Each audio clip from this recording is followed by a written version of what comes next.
Hello everyone. तो कैसे हैं आप लोग? उम्मीद करता हूँ अच्छे होंगे, घर पे होंगे और सेफ़ होंगे। तो मैं आपका टीचर अल्ताफ़ हुसैन एक बार फिर से आपका स्वागत करता हूँ ग्रेविट क्लासेस में। तो आज हम लोग पढ़ेंगे बच्चों क्लास 10th की फ़िज़िक्स। और क्लास 10th की फ़िज़िक्स में जो हमारा चैप्टर चल रहा था वो था इलेक्ट्रिसिटी। तो इलेक्ट्रिसिटी में आज हमको पढ़ना है electrical energy and electrical power. तो चलो बिना विलम्ब किए स्टार्ट कर देते हैं और फटाफट पेन और नोटबुक निकाल के आप लोग बैठ जाइए। ठीक है, हमारी क्लास में तो पेन और नोटबुक निकाल के तैयार होना पड़ता है, पहले भी हमने बताया है। आई होप सारे समझदार बच्चे हो, पेन और नोटबुक लेके ही बैठे हो गए। ठीक है, तो हम लिखते हैं आज का टॉपिक जो है हमारा इलेक्ट्रिक एनर्जी। इलेक्ट्रिक एनर्जी क्या है? बहुत आसान है। देखो एनर्जी क्या है, हम कहते हैं कि बॉडी की क्षमता काम करने की, वही क्या होती है? एनर्जी होती है। जैसे कि नॉर्मली हम लोगों ने क्या पढ़ा था, क्लास 9th में पढ़ा होगा एनर्जी के बारे में कि the capacity of a body to do work या the ability of a body to do work, यही पढ़ा था ना। तो बॉडी में जितनी एनर्जी होगी उतनी वर्क डन होगा। ठीक है, तो हम कह सकते हैं कि एनर्जी क्या है? जो वर्क डन होता है वही क्या होती है? एनर्जी होती है। तो हम लोग यहाँ पे इलेक्ट्रिकल एनर्जी कैसे डिफाइन करेंगे एक सर्किट के रिस्पेक्ट में? तो हम कहेंगे इसको ऐसे डिफाइन करेंगे, the amount of work done to maintain the continuous flow of electric current in the circuit is called electric energy। आसान है नहीं?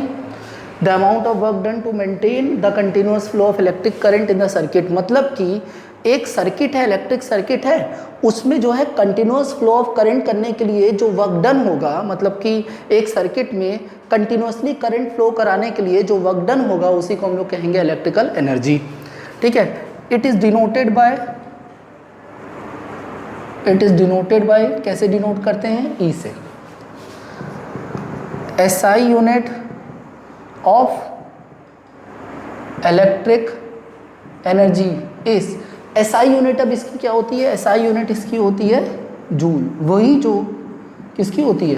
वर्क डन की SI यूनिट होती है, वही एनर्जी की होती है, क्योंकि बॉडी में जितना एनर्जी होगी उतनी वर्क डन होगा। ठीक है ना, SI यूनिट हो गई। एक और होता है जिसको हम लोग कहते हैं commercial unit of energy. Commercial unit of energy क्या होता है? देखो कि जैसे कि कॉमर्शियली जो यूज़ हो, जैसे कि हमारे घर में एक एनर्जी यूज़ हो रही है, कौन सी? Electrical energy. ठीक है ना, उसको किस में हम लोग मेज़र करते हैं? इलेक्ट्रिकल एनर्जी जो हमारे घर में आती है। तुम लोगों को घर में इलेक्ट्रिकल मीटर तो सबके घर पे लगा होगा। ठीक है, लगा ही होना चाहिए, नहीं लगा तो लगवा लो। ठीक है, तो इलेक्ट्रिकल जो है एनर्जी किस में नापते हैं? वहाँ इलेक्ट्रिक मीटर में अगर देखा हो कभी तो वहाँ पे लिखा होता है commercial unit of electric energy is, देखा होगा वहां पे छोटा छोटा लिखा रहता है।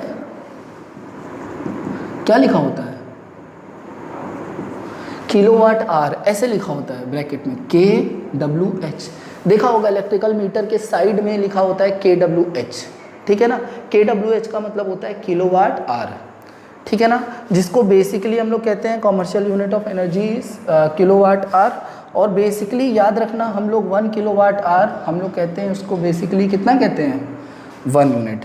1 किलोवाट आर को हम लोग क्या कहते हैं नॉर्मल भाषा में? 1 यूनिट। देखा होगा हम लोग घर पे हमेशा बात करते हैं कि इस महीने जो है हमारे घर में 200 यूनिट या 300 यूनिट बिजली का खर्च हुआ है, और हमारा जो है जो बिजली का बिल है ऐसे ही कैलकुलेट होता है। नहीं, 1 किलोवाट आर का, या फिर कह सकते हैं 1 यूनिट का 6 रुपये 7 रुपये, अलग अलग स्टेट्स में अलग अलग इसका रेट है।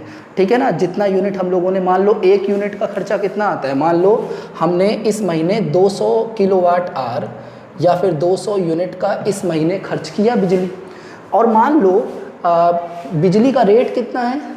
बिजली का रेट है मान लो 6 रुपीज़ पर यूनिट। तो हमारा बिल कितना आ जाएगा, 200 यूनिट हमने खर्च किया है और 1 यूनिट का कितना है रेट, 6 रुपये।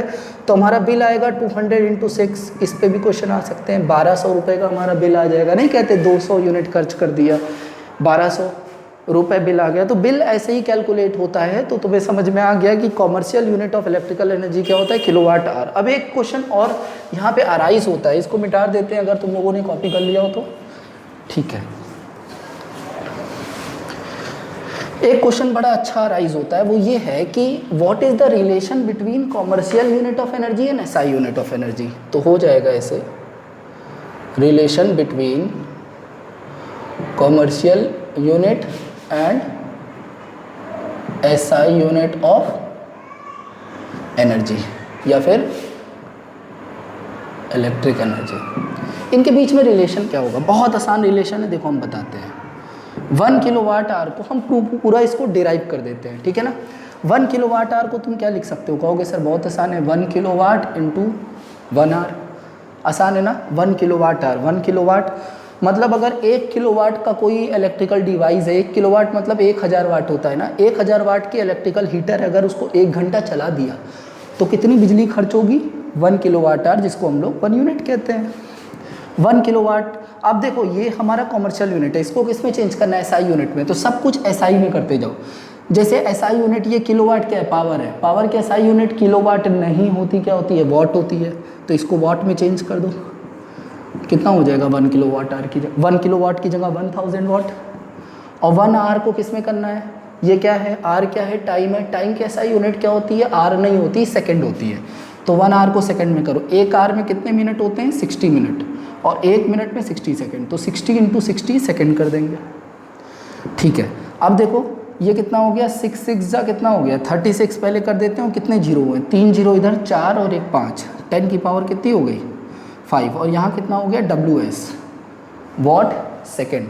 वॉट सेकेंड को ही हम लोग क्या कहते हैं पता है, वॉट सेकेंड को ही हम लोग कहते हैं जूल। वॉट मतलब पावर, सेकेंड मतलब टाइम। पावर इनटू टाइम होता है एनर्जी या फिर वर्क डन, ठीक है। तो इसी को कहते हैं, ये हो गया जूल। और इसको ऐसे लिखा होगा तुम्हारी किताब में कि पॉइंट अगर एक इधर शिफ्ट कर दिया जाए, पॉइंट इधर एक, तो 10 की पावर 1 क्या हो जाएगी, बढ़ जाएगी। चाहे ये लिखो 10 की पावर 5 लिखो, 36 × 10 की पावर 5, या 3.6 × 10 की पावर 6। तो हम कह सकते हैं कि 1 किलोवाट आवर कितना होता है, इतना जूल। ये देखो commercial unit of energy, commercial unit of electrical energy और SI unit of electrical energy में क्या होता है, रिलेशन। इस पे बहुत सारे क्वेश्चन पूछे जाते हैं जो हम लोग आगे करेंगे। पहले इसको पूरा थ्योरी पार्ट हम लोग कंप्लीट कर लेते हैं, ठीक है। इलेक्ट्रिकल एनर्जी हमारा हो गया, बहुत ईजी है, ठीक है। अब हम लोग कर लेते हैं इलेक्ट्रिकल पावर। ये हो गया हो तो मिटा दे इसको,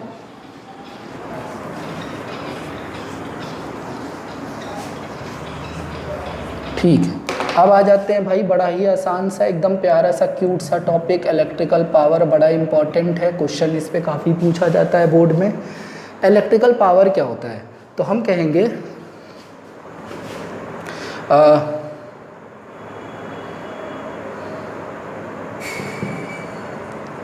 द अमाउंट ऑफ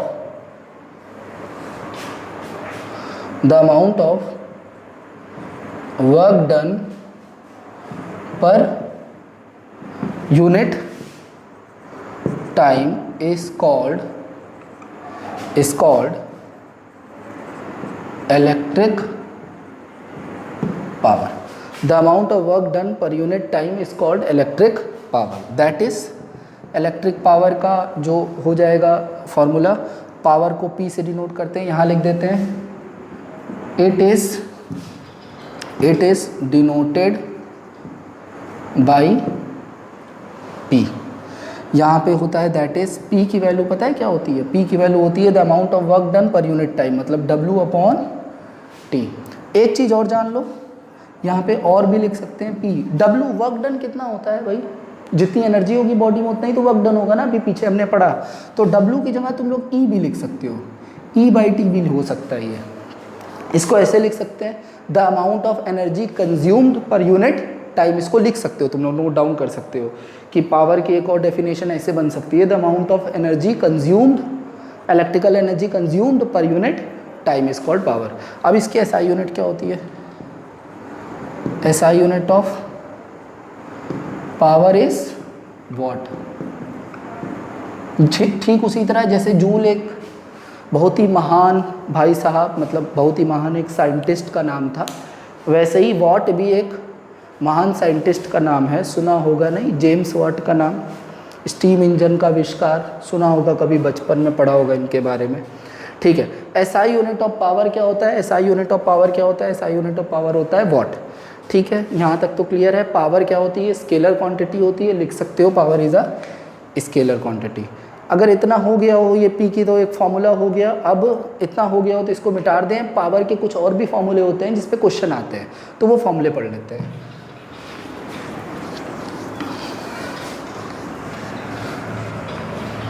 हम लोग ऐसे लिखेंगे, some other formulas of power या इलेक्ट्रिक पावर। ठीक है ना, सम अदर फॉर्मूलाज। एक काम करते हैं, हमें पता है since P is equal to कितना होता है? W/T, अभी हमने पढ़ा है ना। ठीक है, अच्छा W वर्क डन, चलो वर्क डन बता सकते हो कितना होता है यहाँ पे? What is work done here? P is equal to W/T। चलो वर्क डन कितना होता है भाई? याद होगा, नहीं याद है? चलो याद दिला देते हैं।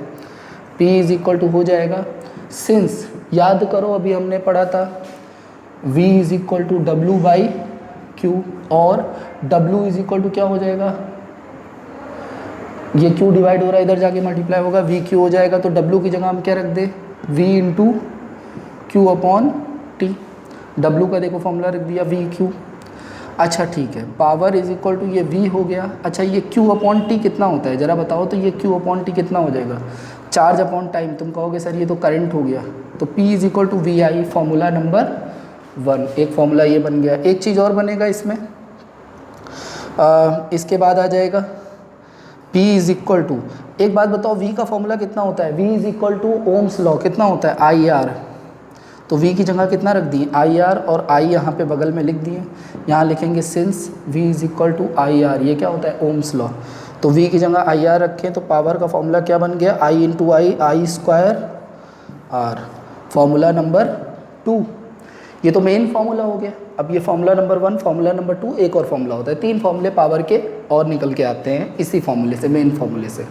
ठीक है, तीसरा फार्मूला क्या होगा देख लो। अच्छा अभी हमने V को सब्स्टिट्यूट किया था IR, V की वैल्यू रखी थी। अब V की वैल्यू नहीं रखते हैं, I की वैल्यू रख देते हैं। ठीक है, चलो यहाँ पे देख लेते हैं। P इज इक्वल टू कितना हो जाएगा? V रहने देते हैं और किसकी वैल्यू रखते हैं? I की वैल्यू होती है V/R। कैसे? Since V is equal to IR होती है, V की वैल्यू तो हमें रखनी नहीं है, हमें किसकी वैल्यू रखनी? I की। तो I इज इक्वल टू क्या हो जाएगा? Therefore V/R। तो I की वैल्यू रख दिया, तो P की वैल्यू V इंटू V। ये देखो हमने I की वैल्यू यहाँ पे क्या रखा है? V/R। तो ये कितना हो गया? V²/R। इसको कहते हैं फॉर्मूला नंबर 3। ये पावर के 3 अलग फॉर्मूले हैं। तो पावर का एक मेन फॉर्मूला हो गया W/T या तो फिर E/T जिसको बोलते हैं, और पावर के 3 इससे नए फॉर्मूले डिराइव होके आए। एक पावर होता है V into I, potential difference into current. एक होता है P बराबर I²R, करंट का स्क्वायर इंटू रेजिस्टेंस। और एक फॉर्मूला होता है P is equal to V²/R, मतलब पोटेंशियल डिफरेंस का स्क्वायर अपॉन में रेजिस्टेंस। ठीक है, ये बहुत ही आसान है, तो इसको आप लोग रिवाइज कर लीजिए, पढ़ लीजिए अच्छे से। अगली क्लास में इस पर कुछ न्यूमेरिकल्स करेंगे, फिर हमारी इलेक्ट्रिसिटी पूरी चैप्टर ये कंप्लीट हो जाएगी। ठीक है, इसको पढ़िए। Till then have a nice day, take care.